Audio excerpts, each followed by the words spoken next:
కష్టపడి పని చేసుకొని బతక శాతగాని బద్మాషిగాళ్ళు మంది కష్టాన్ని ఒక ఇట్లా దోసుకోబట్టే.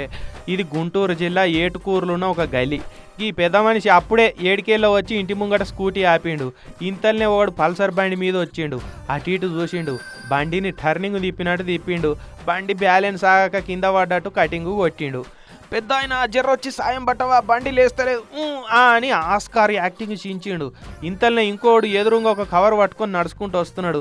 వాడింత చేసి అనుకుంటా బండిని లేపినట్టు చేసిండు. పెద్ద మనిషి పక్క పొంటే నిలుసొని వచ్చిన పని కథం చేసుకున్నారు. పని అయిపోగానే ఎదురుగా వచ్చినోడు అదే బండి ఎక్కి బుర్రు అని అడికించి వెళ్ళిపోయారు.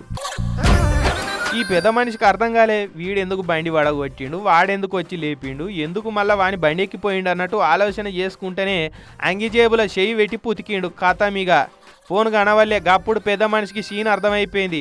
బండి కింద పడ్డట్టు డ్రామాలాడి నా ఫోన్ కొట్టేసుకొని పోయిరని జల్దిగా దేరుకొని బండిని షాల్ చేసి వాళ్ళ వెనక ఉరికిండు.